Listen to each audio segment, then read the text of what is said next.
Hi Aries, this is a passion reading for the week of 8/15 to the 21st, and I am calling it a passion reading because we're about to move from having a lot of energy and emphasis in a very watery, dreamy, spacey space to full-blown Cardinal Fire, like push energy, the kind of energy it takes to like birth babies and bring seeds out of the dormant earth onto the outside world.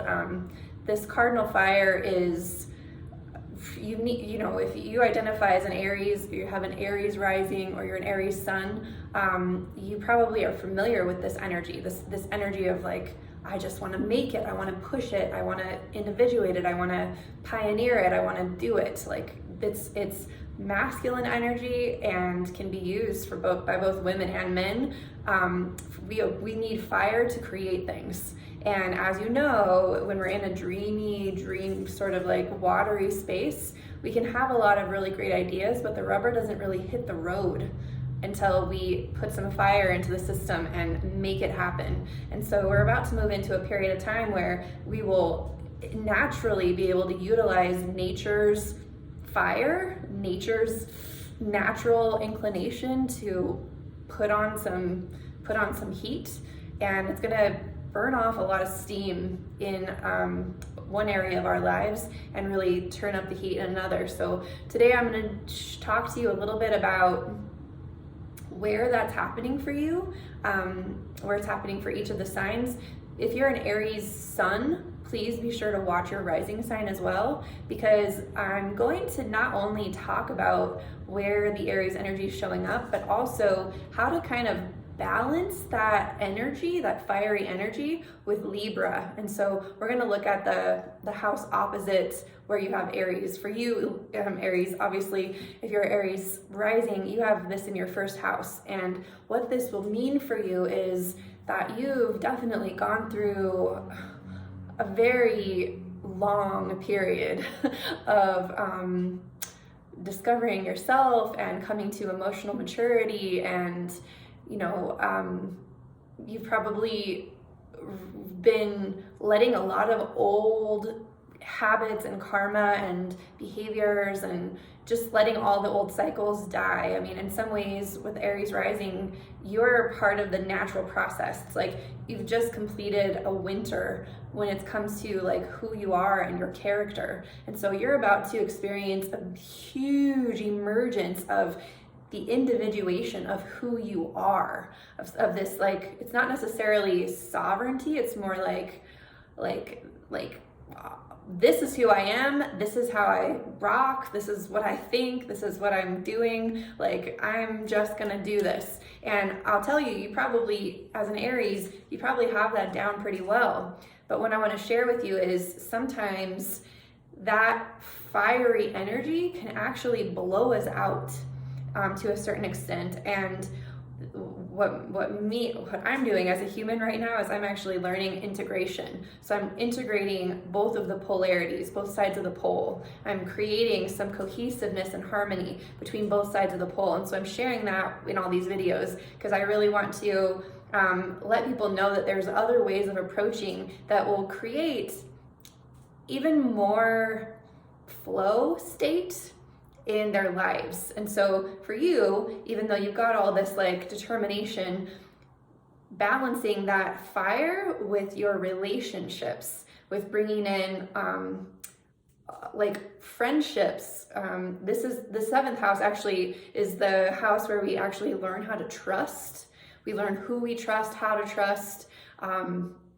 We learn, like, it's an air sign, and you literally have this in your relationship house. So it's like how you ask questions and communicate and get to know someone and decide if their like values are aligned with your values. And it's one thing to bring all this extra fire into like, well, these are my values and these are my standards and this is what I want and this is how it's going to be. And then to take that and equally receive that information from people in your world, like let that cross-pollination happen. Let the bees, so to speak, of your personality mingle with the flowers that are out in the world.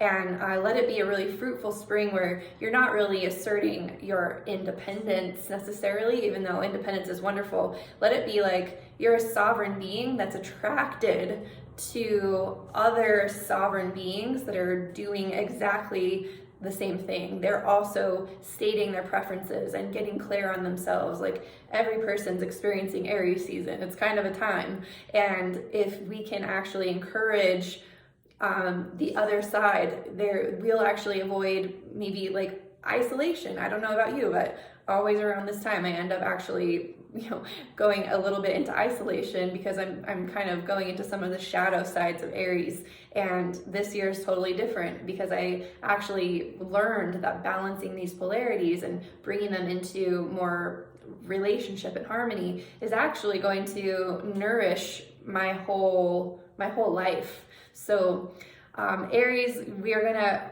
have Mercury going through Pisces still, so you're still gonna be receiving a lot of like guidance and mystical visions and a lot of intuitive ideas.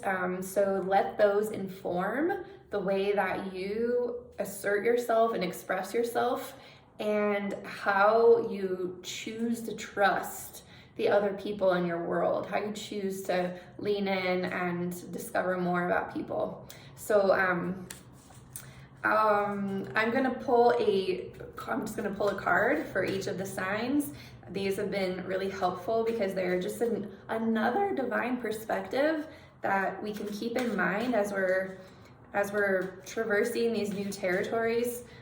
Both Venus and the Sun are moving into the sign of Aries this weekend. So I perceive the week ahead to be, I perceive the week ahead to be sort of like steam burning off. I talked about this at length in my just Aries summary video that's posted right before yours. So be sure to watch that to go into depth about kind of what this week ahead will feel like when it comes to steam.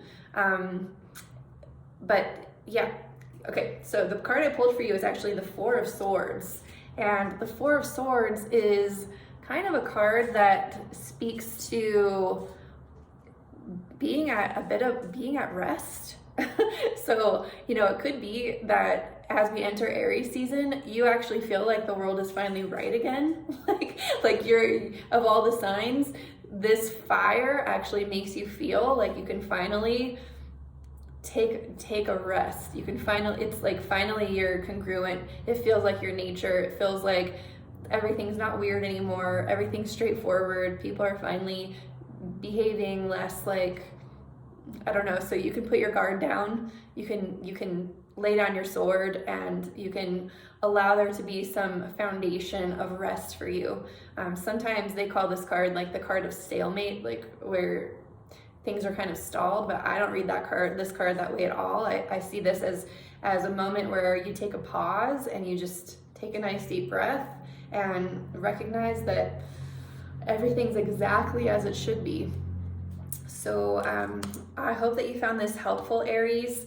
I am currently doing personal readings, and so there will be a link in the comments below. If you think that you would like to receive an energetic blueprint for the year of 2021 that's personalized to you, or even just dig deeper into your natal chart, please book a personal reading with me. I have a few time slots open each week.